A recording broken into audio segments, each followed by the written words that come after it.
little update on me. I was just down in San Francisco, did 2 live Rates and Barrel shows with my friends, Derek Van Riper.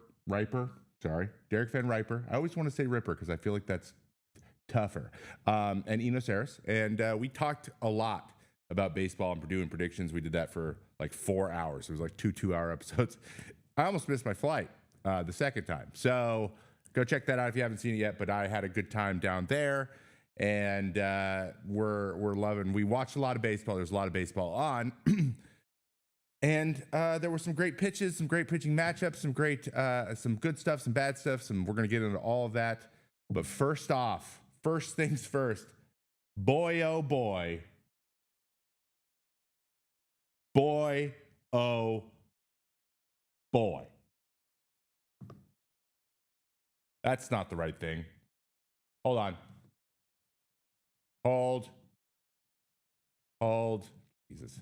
This was just set. Hold. This all makes sense in a second. Batgate in the Bronx. Yes. Show's off to a good start. There was some controversy in New York City. And we're going to talk a little bit about it. And because there's a lot of people up in arms / super defensive, being super defensive. It is, I love when new things like this just happen and we get to get into it. So I cannot wait. But it has been named Batgate by the internet because you know how quick they are with that stuff.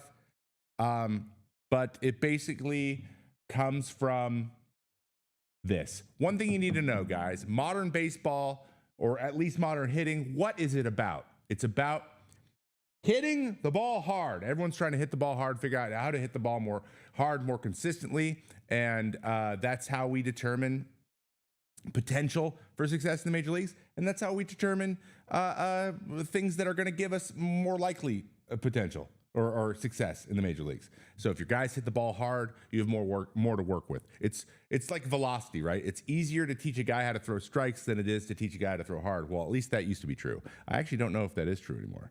But for hitting, it's hard to increase bat speed in any truly meaningful way, but you can help them hit the ball more often. So if they already hit it hard, all you have to do is teach them how. You guys get it.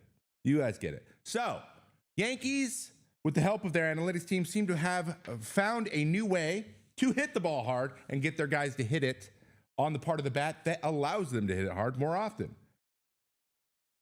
They move the barrel. They move the barrel of a bat, meaning the barrel is the thickest part of the bat. For anyone who is wondering, once you hit it on the thickest part of the bat, the chances that ball is hit the hardest and goes the farthest is the highest. Wow, that was quite the little tongue twister right there.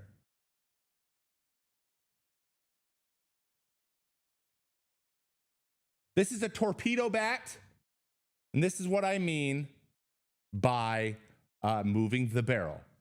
As you can see, it looks a little bit like a long bowling pin, okay?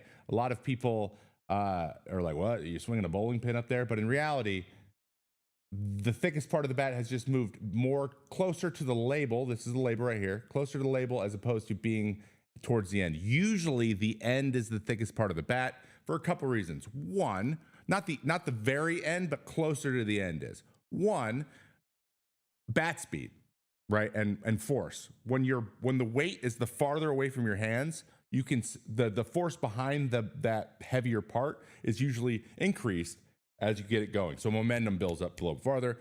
The idea is to get your bat swinging harder, so when you do hit that part of the bat, it goes farther. That is not actually untrue. That is a true statement. However, they're finding that the benefits of getting that momentum going in the bat do not outweigh the hitting it on the barrel at all. And guys like, this is Jazz Chisholm, another guy's Anthony Volpe, and another guy is Austin Wells, all using this bat because they have a tendency to hit the ball closer to themselves a lot. They're being jammed. Guys are throwing it in on them, and they're hitting really soft pop-ups, or they're hitting ground balls. That's the biggest reason, frankly. Like the difference between forcing someone to hit it off the end all the time or hit it closer to your hands. when you're closer to your hands, it's on the ground a lot more than it is when it's on the end. And you don't want to hit the ball on the ground all the time. Like, that is not what you want. But even if you hit it hard, that's the one thing that really negates hitting the ball hard is hitting it on the ground. So we're trying to get the ball in the line drive or higher. Obviously, home runs. It's Yankee Stadium. It's built for home runs. All this kind of makes sense. So they moved this barrel. Now, a lot of people are not happy. They're like, the Yankees, they're cheating. They're rolling something out that they're not supposed to roll out. They're not supposed to be able to do this. It's against the rules. But is it? This is the rule. This is in the rule book. And I cannot remember what the number of the rule was. It was in there, and somehow it's not. The bat shall be smooth. Check. Round, smooth, round stick. Check. This sounds like it was written in 1907, which is probably true. Not more than 2.61 inches in diameter at the thickest part and not more than 42 inches of length. Now, 42-inch length bat is insanity. Nobody's got one of those. Even Paul Goldschmidt only swings like a 36-inch. So, like, get that out of your mind. Those things don't exist. This Babe Ruth be gone. We're not swinging tree branches. So that's kind of out of date. But you can put the gosh darn 2.61 inch part anywhere. And technically, you could have it be the entire length of the bat. You could just have this, the whole thing could be barreled. Now, the problem with that is you can't swing it. You can't swing it. And if you're trying to make the barrel that thick all the way up and down, it's going to be heavy. And you have to balance your ability to move the bat with the weight, like with where you're hitting it. Okay? So technically, this bowling pin torpedo bat satisfies this rule. Now, this is kind of the only rule. Do I think this rule is being looked at? 100% I think that. But this also isn't some proprietary information that only the Yankees have. Ryan Jeffers busted his own torpedo bat out a day or two after. So it's not like people didn't have them. They just weren't, I don't think, certain that they were going to be valuable. But there is one guy that I think it has helped, and I noticed immediately, and that's Anthony Volpe. So I had to prepare to face him his rookie year. One very, very obvious thing to me was not that he has a big swing, but he is easily jammed because he is unable to get his hands turned over just naturally. His natural swing is to right center. So when he pulls, he has to get it way out in front. It's kind of like Joey Votto. Joey Votto struggled to pull the ball around like the foul pole because his hands didn't break early enough to do it, like turn over where your barrel starts to aim that way. Volpe's the same way. He keeps his hands through and later. And that's just his natural way. People naturally swing the way they swing, but what that does is that opens them up to people getting in on him. Now, I noticed this the first day off Freddie Peralta. Okay, so first, before we get it, I show you this. This is Anthony Volpe from 2024, and this is his average exit velo based on his contact made at these spots. If you notice, this entire inner third of the plate is green. Green is slower than yellow. Obviously, there's not going to be a ton of red there. The only person with a lot of red is like Ohtani and Judge, right? They hit the ball 100. It's like 110s max. Like most guys don't get near 110. So don't expect him to be a red guy, but expect a lot of yellow, and the yellow's away because, like I mentioned, he takes that pitch, this pitch right here, and goes up to center or right center. The problem is when he get closer to him, it got softer because he was hitting it on the label. Now, I know this is a small sample size, but this is now his exit velo this year. A little bit more close to him, a little bit harder. Even this is green, and this is green. Like, yes, this is still going to be a pitch he can handle well because it's a pitch he already handled well, but now he's getting this one. And this is a homer he hit the other day, which we are about to see. But also, look at where he does the most damage. This is the slug this year. This is the pitches he's hit the hardest, or at least have produced the most bases, which in turn will produce the most runs. Bang! That is where his softest exit velos were last year, and now he's hit the ball hard a bunch of times right there. Both of his homers are up here, actually. I think both of his hits. He's got 2 hits. He's got 2 home runs. So I know it's small sample size. We don't like that usually, but this is an indicator. Now, this is the homer. See what I mean with the swing? Right center. Now he can handle that pitch that's up and in the top right corner of the zone and take it to where he hits it the hardest, because that the label is now his barrel, or at least closer. I love that. I think it's amazing. It's really interesting. But is it illegal? No, it's not. It's not. I am interested to hear your guys' thoughts on this. Lots of people have their conversations both ways, but the interesting thing about all this to me is, oops, that's not what I want. The interesting thing about this whole thing for me is the way that this is so obviously like a benefit and that no one's done it yet. And I think everyone just assumed it was against the rules, because obviously it feels like it is. Like, that's got to be against the rules. And technically it's not. So now where can we move the barrel? Now what else can we do if we can move the barrel? What can we do with gloves to make you field it better? Like, how can we update equipment to fulfill some of these things we're searching for? That is going to be now an ongoing conversation. They open Pandora's box, especially for hitters. And I'm going to be another interesting thing to pay attention to, that if you move the barrel closer, does that make those pitches away less valuable now? Does that end of that bat become the label? Is there an opportunity to get you now down and away out in the zone a lot more than you were able to do because you were able to reach that pitch? I don't know, but we're going to find out soon. And it is really, really interesting to me. So we'll talk a little bit more about this concept later in the show in the second hour. If you guys are here on Mayday, if you guys are here on Foul Territory, rather, not on Twitch, on Foul Territory's channel, make sure you give them a subscription. They are pushing for 100K, as am I on Trevor May Baseball, where you will be able to find hour 2. So if you come back in like 45 minutes, you're like, where'd Trevor go? It's because I'm over there. So feel free to go check me out. Also, we have a companion podcast with this, which I just realized we just changed the art for this. So this is the wrong one, but you can listen to that anywhere you want to listen to pods as well. I've also started working on a few things that you will not hear anywhere but on that pod, just on subjects we don't get to in the show and that maybe happen in the middle of the week. Like this Batgate thing would have been nice, right? Also, Cut on the Diamond, go tell stories with friends, aka ex-baseball players. I have been frantically trying to get linked up with Trevor Plouffe. We're both very busy with children, and he's his own media personality as well, so we're trying to get that done. But I got a whole list of other people that have been reached out to. We're getting scheduled. Been a little hiatus, been very busy last couple weeks, but the show is continuing on. Don't worry. Make sure you subscribe to that as well.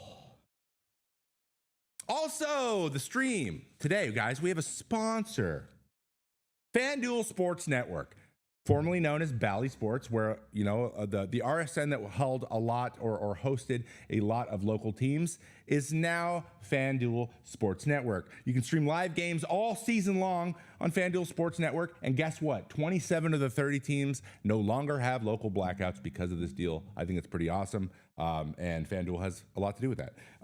The Atlanta Braves, Detroit Tigers, Kansas City Royals, Los Angeles Angels, Miami Marlins, Milwaukee Brewers, St. Louis Cardinals, Tampa Bay Rays, Cincinnati Reds, just to name a few. And you can enjoy a 30-day extended free trial with code BASEBALL30 at FanDuelSportsNetwork.com/packages. I repeat, FanDuelSportsNetwork.com/packages. That is baseball30. Thank you so very much. All right, let's get into some heckin' news because let's get into the news. There was a lot to talk about. It was week 1 of the season, even though we only had 4 games. So many things happened, one of which was Jacob deGrom returned to the Major League mound, and he did what Jacob deGrom does. Through 5 innings, he gave up 0 runs. He allowed 2 hits over those 5 shutout innings and almost hit his pitch count of 75, got to 73, and the Rangers took the game over the Red Sox 3-2. He recorded 5 of his 6 strikeouts on the second time around in the lineup, which is, surprise, he's still hard to hit after you see him once. Even though that was just his 11th career start for the Texas Rangers after signing a 5-year deal after 2023, the expectations are high for the team and therefore high for him. We've talked about this on this show already. We've talked about it on every other show I've ever been on. And the Texas Rangers' success this year is going to directly correlate with the number of innings that Jake deGrom throws, because they simply don't have enough depth Bruce Bochy was feeling good about it, though. He said next game he'd go 6 innings. Hell, maybe 7. I threw the hell in there. He didn't say that, but I hear I look like a young Bruce Bochy, so I think he'll be okay with it. Rangers manager Bruce Bochy said he's excited about how he feels. That's nice to see. He's an important part of this staff. You don't say. It's good to see a guy out. It's good to see that guy out there every 5th day. I agree wholeheartedly, and as a friend of Jake as well, and we also have the same. I know Jake really well, and I really like him. I'm glad that he's pitching again. I hope baseball is excited as well. Ryan Nelson, Arizona Diamondbacks, becomes the first pitcher other than Shohei Ohtani to record a hit in the universal DH era. No, since DH went to both leagues, no pitcher has had a hit, except for obviously Shohei Ohtani. When we're like, oh, no one's done that before, Shohei probably did it. So we all know that. So as part of a game turning 8-run 8th inning against Chicago Cubs, the right-handed pitcher Ryan Nelson had to hit because of a double switch that was done in the 7th. Now, if you don't know what a double switch is, basically you lose your DH. The pitcher then has to hit. Whoever's pitching has to hit in the DH spot. But what it does is it moves that spot back in the lineup. So like if you're at the 8th spot in the order, you can double switch to get it like the 7th spot is the pitcher spot. And then you can just pinch hit when it comes back around. Unfortunately, the pitcher that was pitching, they scored so many runs and they came back around and that spot came up again and the pitcher that was pitching had to hit. What did he do? He singled through the right side, ended up getting an RBI but unfortunately, Gino Suarez was thrown out at home, and then later scored a run on Alek Thomas's single. So good for you, Ryan Nelson. Way to do your job and do as asked of you. That is what every major league team needs. Sad times in Atlanta. The Milwaukee Braves, I almost just said. Pardon? The Atlanta Braves opened the season 0-4, losing all 4 games in San Diego. The Braves are shut out in the last 2 games and are 0-4 for the first time since 2021. On the flip side, San Diego had Nick Pivetta throw 7 beautiful shutout innings of 1-hit ball. The game ended up being a shutout too, so the bullpen came in and took care of the job. That is Jason Adam and Jeremiah Estrada. We'll hear more about him later in the show. The Braves have lost 6 straight games in Petco. Tough place to play for them. That includes the 2-game wildcard sweep from last year. And the Braves also sent up only 27 hitters to the plate, and they got 1 hit and 1 walk, both of which were erased by double plays. Not a great time to have a streak like that. In other news, though, Mackenzie Gore, opening day starter, Washington Nationals, sets a national opening day record for 13 strikeouts. Now, that this originally said 13 strikeouts was the record total, but that's not true. I remember for a fact that Strasburg struck out 14 in his debut, so that can't be true. But 13 strikeouts in dazzling 6-inning 1-hit performance during the 7-3 loss to the Phillies. Just for full disclosure, he was up 1-0 when he came out. It was then a tough bullpen day. Another thing we're going to talk about a lot later in the show, because there was a lot of tough bullpen days on opening day, and I think I know why, and I think that you might not have considered why. So I think you'll enjoy that. Gore delivered 93 pitches, 66 for strikes, and faced the minimum of 18 batters. The only base runner he had was a single by Kyle Schwarber, which he got thrown out stealing. I don't really know why Schwarber was stealing. I got to go watch that. I didn't see that one, but yeah, must be interesting. All right.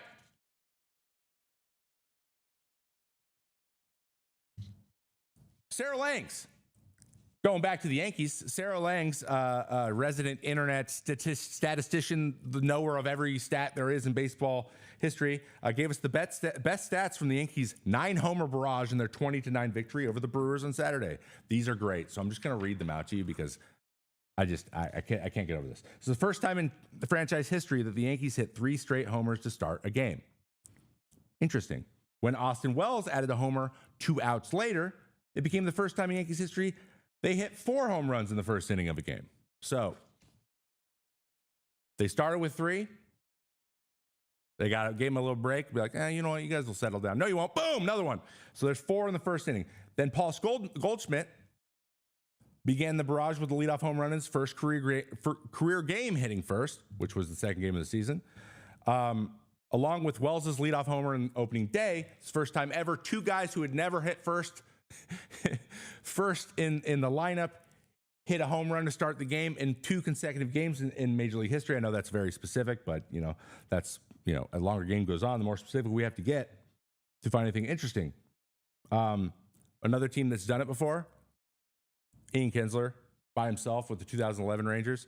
Oh, never mind. That's just the first time ever anybody has hit back-to-back to start a season. First time that they've hit back-to-back when it was their first time hitting first. They finished the day with 9 home runs, a franchise record. And with 4 in the first, Anthony Volpe in the second, and homers from Judge and Jazz Chisholm in the third. The 7 home runs were the most through 3 innings in a game in Major League history. 5 home runs in the first 2 innings was also a record for most home runs hit in the first 2 innings of a Major League game. So they broke all the records. It's kind of like Ohtani's game last year where he went 50-50, 40-40. Let's just break all the records at the same time. So that's incredible. That's incredible. There's been a lot of records actually happening this year.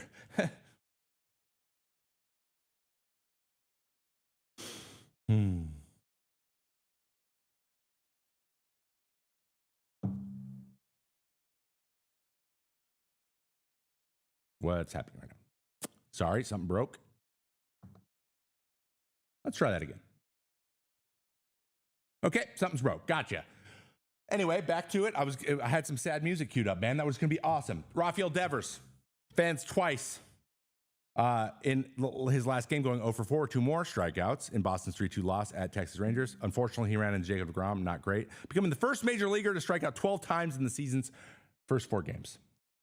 So if you gave me 10 million guesses, I would, before the season started, who was going to strike out 12 times in the first 4 games, I would not have guessed Rafi Devers. I couldn't get that guy to foul a ball off.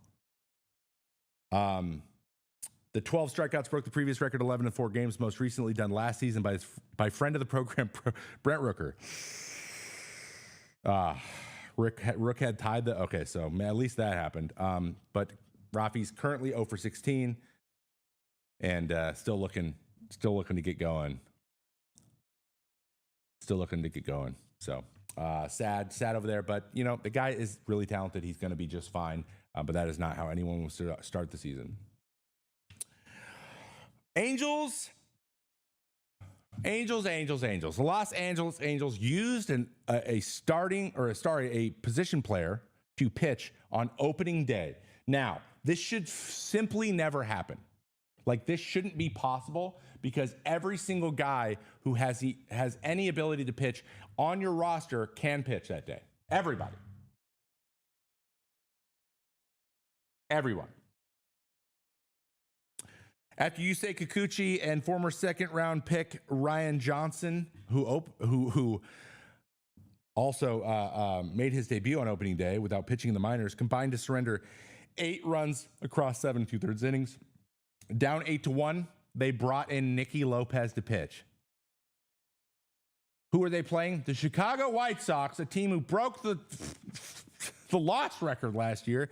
That's just for a team that's like, man, we've really got to turn this thing around. No cell phones in the clubhouse. And they look out there and Nicky's pitching. They're like, dude, this is not how you want to start the season. Not how you want to start the season. So I thought it was funny. I thought it was maybe the most Angels things I could have ever seen before. But, it is what it is. They did bounce back, though, and got some better pitching the next couple of days and pulled off some wins. So there's that. It didn't just keep going. They're not over 4. They have a better record than the Braves. Okay. And then lastly, Tyler O'Neill. Speaking of starting off the season the right way, Tyler O'Neill hit his 6th opening day home run in a row. And it was a 3-run piece. Playing a season opening game in his home country of Canada, because he is Canadian, for the first time, O'Neill connected a 2-out, 2-1 sinker, driving Colton Cowser and Adley Rutschman and putting Baltimore up 4-0. He went 3 for 3. He also just rakes. He doesn't just hit homers. He just straight up rakes on opening day. It's absolutely incredible. So O'Neill stole possession of the mark of the record all time when he connected on his lone opening day homer with the Boston Red Sox last year. So 6 is the record. It was 4, now it's 6, and it'll be tough to break that one. That is one that is going to be a tough one to break. So good for you, Tyler. Good to like to see it. Oof. And we got our question. We got a question right out the gate. This is a question out of Discord, guys. If you ever want to ask me a question, you're like, man, I missed the show. I really wanted to ask a question there. Join the Discord, !Sport Discord in my chat, and it'll give you the link. That is discord.gg/Trevor May. It's easy, link, and then you just connect your thing. And you can ask it in the Ask Questions from Trevor section. But let's pull this up so we can see a little bit better. Who's an active player that you think would make a good manager when they retire? I have a great answer for this. I think Austin Hedges will be a good manager when he retires. I think, and not only that, he's learning from the school of vote right now. So Austin Hedges is my guess for this. But if I had to choose a pitcher, Charlie Morton. I think Charlie Morton would be a phenomenal pitching coach in the vein of Andrew Bailey and like Mark Pryor and stuff. So I will go Charlie Morton as a pitching coach, and as a manager, I will go with Austin Hedges. As we all know, catchers make really, really good managers. All right.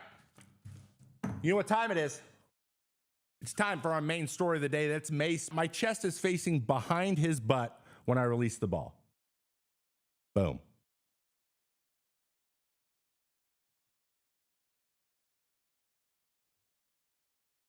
So what do you do? What do you do to adjust? You just try to change your sights. How I always did it was I'd move my catcher more towards the middle of the plate both ways, say go right down the middle, let my body work, and we'll just try to get through it as best we can. Those were all things you could do. But what I want you guys to do is pay attention. As we're moving through the next week or so, pay attention. All right? Pay attention to when reliever comes in the game, or even the bullpen guy, or even the starter comes in. If they are yanking pitches constantly, how do they adjust? Do they move the ball back across the plate, or do they stay inside, or do they go to some off-speed pitch a bunch in order to get that fastball back? A lot of those things are adjustments guys will make. It's something that you can pay attention to as a viewer, and you'll be able to build up your intuition to realize, is this guy going to adjust and settle in, or is this guy going to just not be able to figure it out today? And usually veteran guys figure it out before rookies. And that is today's edition of Maysplaining, with a bunch of new systems that I put in this week. And doesn't matter how much you try to get things rehearsed. Sometimes you just gotta struggle through it for a bit. All right, we're gonna move on to another new segment, brand new thing that I am introducing called Tickets. What am I calling it? Tickets and Tanks, where we break down either a hitter or a pitcher, and we give you an insight and tell their story a little bit and get you excited about what we expect out of them coming up this year. And this week's guy goes by the name of Jeremiah Estrada. But don't let me be the one to tell you. Let this cool hype video we made for him.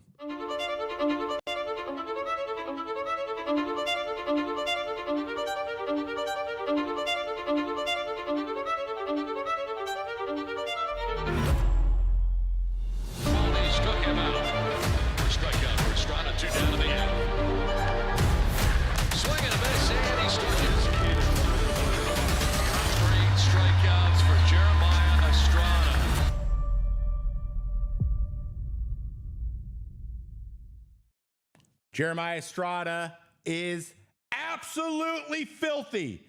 He is a reliever for the San Diego Padres, previously from the Chicago Cubs. And they found a diamond in the rough in this guy. And his 2024 was insane.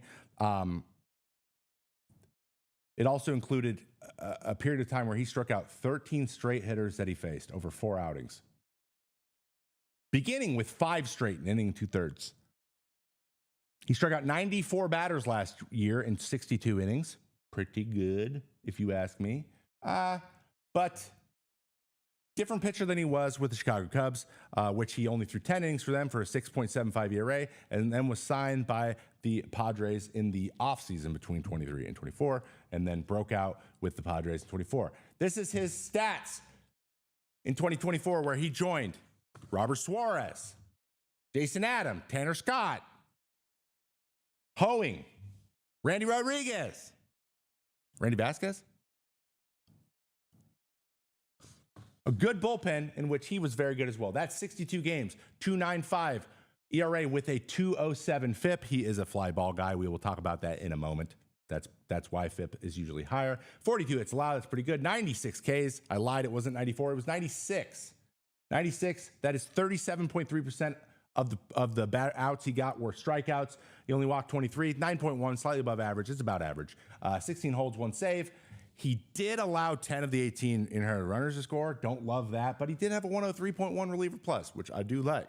So very quality year. He was more of the fireman, like 6th, 7th guy for them. He did that already this year. He threw the 6th and the 7th in opening day, and he is going to be that guy moving forward.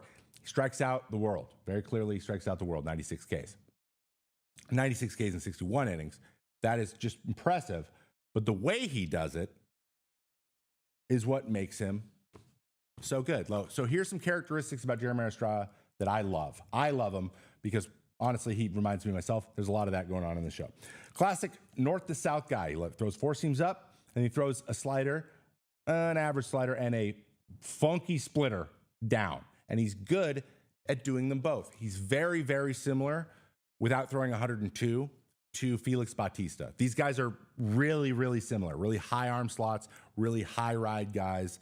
And then they throw splitters that in a vacuum, are not great. They don't move like on their own really great, but they do function with their fastball really, really well.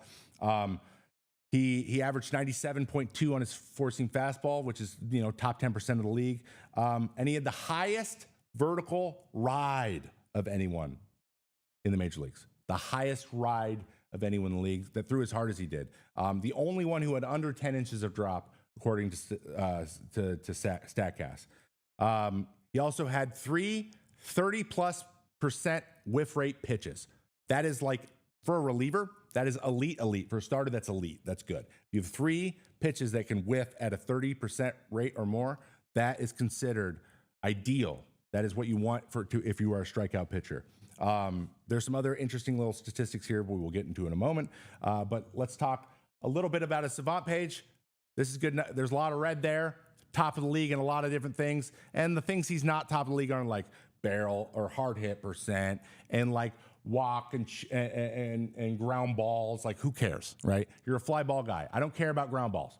You're not even trying to get those, so why we don't care about that number. Walk percent, yeah, he's a little bit below average, whatever. We would like that to be about average, honestly, because if he doesn't walk a few people, guys will just sit dead red. We don't want that either. And then average exit velo. Unfortunately, when you're a 4-seam guy, you tend to give up. When you give up contact, it's hard as hell, and it's your homers. He only gave up 4 home runs last year. That was a big thing for him. But your exit velos tend to be high because you don't give up that many hits. That makes that's the trade-off. Everything else, though, really effing good. So here's the 4-seam fastball. You guys may notice the swinging under that. That is absolutely jumping on him. And, Olson's a great guy to throw high fastballs too. I know that from experience. So here's that the ride thing I was talking about. He is number 1 in the league. This is the leaderboard for the highest ride in the league. 9.6 inches of drop. Excuse me, sir. I never got even close to getting under 10. Very few people do. But Jeremiah Estrada had the best ride in the major leagues in 2024. Oh, and this just in, Devers has 3 Ks today. Oh, God.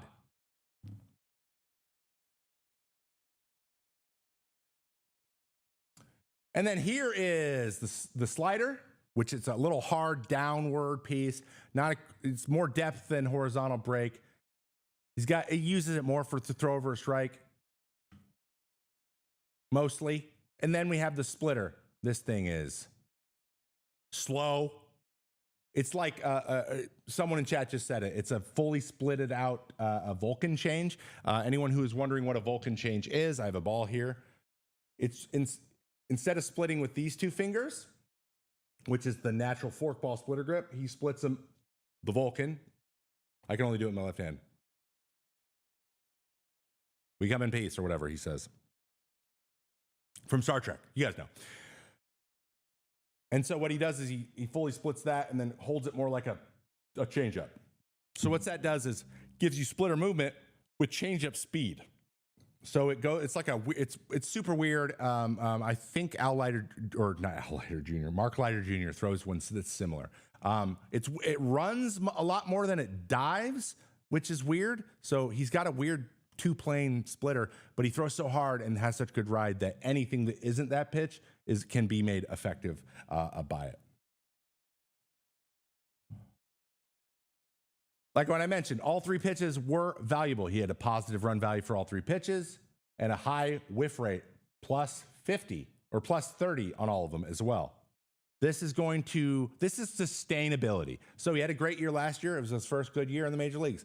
I expect another great year, barring injuries, because all of this stuff is like, there's no adjusting to it. It's stuff based. So he was maximizing his stuff. Once you're maximizing your stuff, hitters have a tough time exploiting any weaknesses because there really aren't any. But he does get hurt from time to time, as all ride guys do. And let's look a little bit where he does. But he doesn't get hurt. This is where he actually lives. So we're gonna talk about that first, then we'll talk about where he gets. This is where he gets his misses with his fastball. Surprise, they're all up. So if he can keep the ball up here, it's swung and missed at a lot. Here's the miss rate on his slider. Boom. A lot of up misses though. Do you know why? Because he throws his fastball right here. So he gets this, but he doesn't get a lot of swing and miss here on the slider, and that tells me they're identifying it on its way there. So as long as he keeps it away, he's okay, but here's the splitter. So back to the fastball. Boom, boom, boom, boom, boom. Put him away. That's almost every single pitch.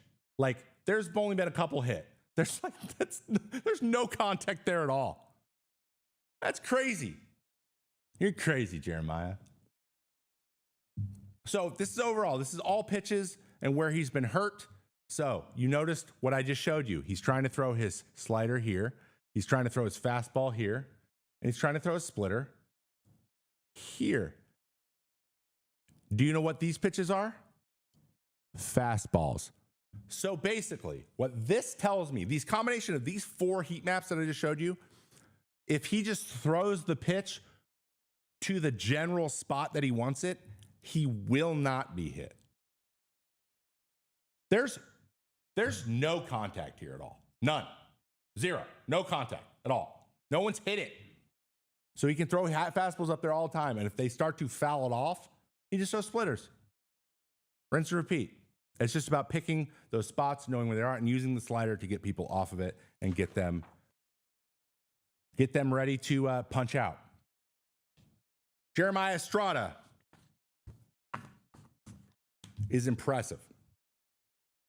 And he is my first choice for reliever of the year going into 2025.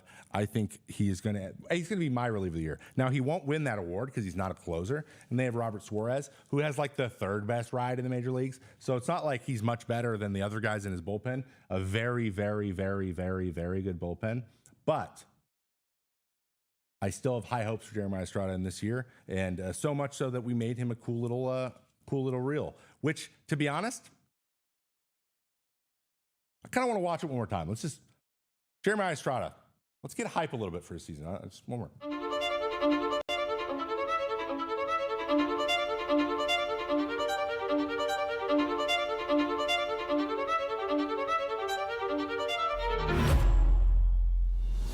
Struck him out. Strikeout for Estrada. 2 down to the end. Swing and a miss, and he struck it. 3 strikeouts for Jeremiah Estrada.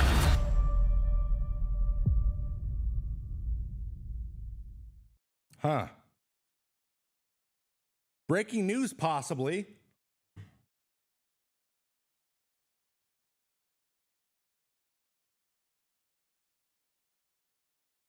from Mike Rodriguez. Now, real quick.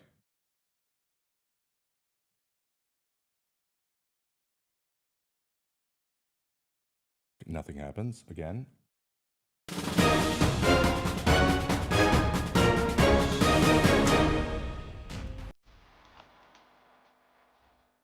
Breaking news. According to Mike Rodriguez on X, formerly known as Twitter, according to my sources, Atlanta Braves outfielder Jackson Profar tested positive for some substances banned by the MLB and will be suspended.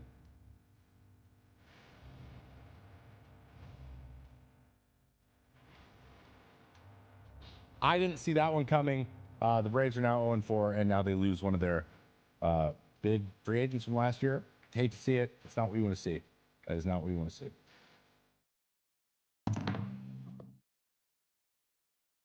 Wow. Now I gotta. We'll stay tuned with that. We'll figure out more information about it. I'm sure we'll have a lot to talk about next week. But that is quite the hit. That is quite the hit for the squad. Okay, moving on.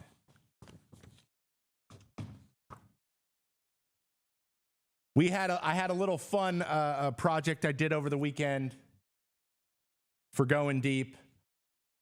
So let's get into that before we take off and swap over to the other show.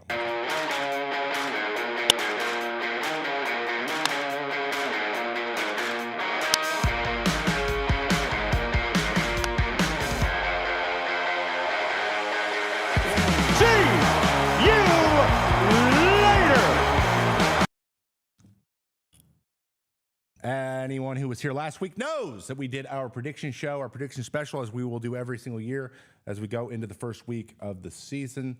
I gave you all the divisions, who's going to win the awards, blah, blah, blah, blah, blah, blah, blah. And then I wondered, what predictions would MLB the Show 25 make? So I did it. I simulated the entire 2025 season. And we are going to check out those predictions and see what you think. See if any of that is going to come to fruition at any point. Okay, let's just get straight into the divisions. I'm sure you guys will all agree with this stuff wholeheartedly. In the AL East, did the Baltimore Orioles win in the division? I have the Boston Red Sox. With the New York Yankees taking second with a 90-72 record, the Red Sox in third, Toronto Blue Jays in fourth, and Tampa Bay Rays at a 79-83. Not too bad. Not too bad. Pretty optimistic about the Tampa Bay Rays, but the AL East kind of shakes out that way, according to the perfect AI MLB the Show. The AL Central, Minnesota Twins winning 97 games. Love them there at San Diego Studios. Detroit Tigers in second, Cleveland Guardians in third, Kansas City Royals with a capital A, drives me crazy, and Chicago White Sox coming in at 51-111. And believe it or not, that is not the worst record that the show gave to a team. You'll see what that is in a moment. Getting over into the West, Mariners win the division at 90-72, barely edging out the Rangers. Houston Astros in third. Redacted Athletics come in fourth, and the Los Angeles Angels have a similar record. Actually, it's exactly the same as Chicago White Sox, which tracks depending on that first how that first series went. That is the AL. Then in the NL, we have the NL East. Atlanta Braves winning it, Philadelphia Phillies, the New York Mets. I think those three are kind of getting shuffled around in everyone's board. Makes a lot of sense to me. Miami Marlins, though, for the Washington Nationals at 61-101. I don't know about that one. I do not know about that one. NL Central, Chicago Cubs take the champ with 89 wins. Cardinals in second, Milwaukee in third, Cincinnati, and then Pittsburgh. But if you notice, there's 10 games separating all of those teams, with the bottom three all having the same record. I think that's entirely possible. So I think it's pretty based. That makes a lot of sense. If you disagree, shush. But then there's the NL West. The Dodgers. This is supposed to be a 2, by the way. They were 122-40. They win the division by 35 games.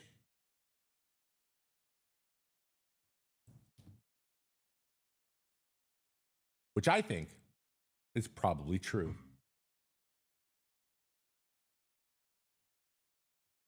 Anyway, Arizona Diamondbacks, 87-75. San Diego Padres. San Francisco Giants, Colorado Rockies, 49-113. They think the Rockies are going to have the worst record of the year. But that is exactly what I had for the NL West. So just saying, the robot agrees with me. But what about the playoffs? You guys want to see how the playoffs roll out? Here's the playoff seeding. In the AL, Orioles 1, Twins, Mariners, Yankees, Tigers, and Rangers, and then Dodgers versus Braves, Cubs, Phillies, D-backs, and Mets. Interesting that the top three are the Orioles, Twins, and Mariners, but we will see about that. And then the bracket shook out this way. I don't know if you can see this. Actually, I'm going to make this a little bit bigger for you. There you go. We have Detroit going down to the Yankees, Seattle beating Texas, Seattle then beating Minnesota, then the Yankees taking down Baltimore, Seattle beating the Yankees. Okay, so it's Seattle and Arizona in the championship. Arizona works all the way through.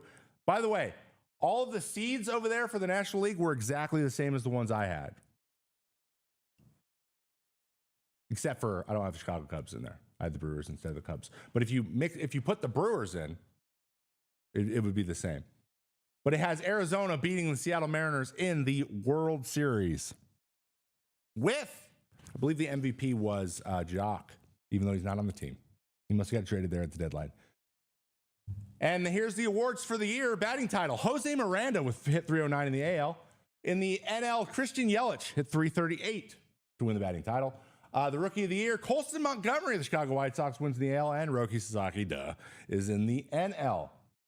The Cy Young, Max Fried, brand new Yankee, and Shohei Ohtani, of course he does, because he pitched from the day one because the game is built for him. But it's okay. The Reliever of the Year, Emmanuel Clase and Tanner Scott are the Relievers of the Year. Another Dodger winning an award. It's fine. I'm sure that's over, though. Is it? No. Shohei also wins the MVP, and so does Gunnar Henderson. What are we doing, Internet?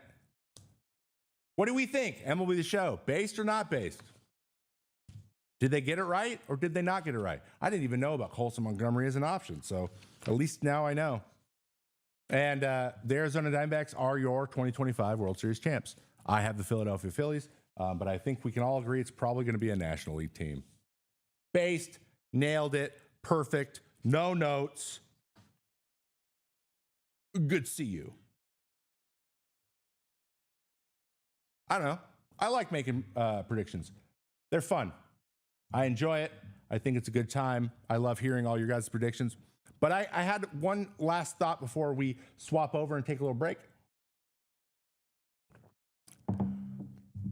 The entire concept of making predictions is so silly because most of the time you're going off most recent information and you're going to choose people who were successful last year.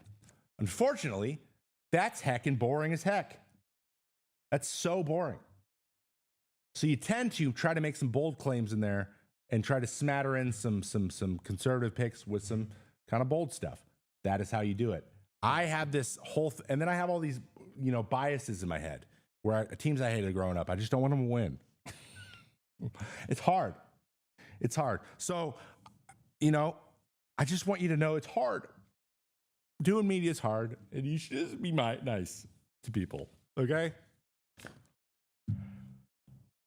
And we know we're going to be wrong. We know. Okay, but maybe we're right. You don't know. We don't know until it happens.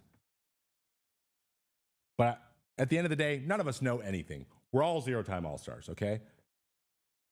All right, be good, guys. Make sure that you subscribe if you're about to take off from the Foul Territory Network YouTube channel. Make sure you subscribe before you get out of there so you can see all the great content they're putting out all the time. This is just one of the many things they offer. So, without further ado, I will see you over on Trevor May Baseball. And if you're already on Twitch, just hold out for a second. Hold on, and I'll see you in a moment after a word from nobody, actually. We're just going to take a short little break here in the middle because I want to. All right? See ya.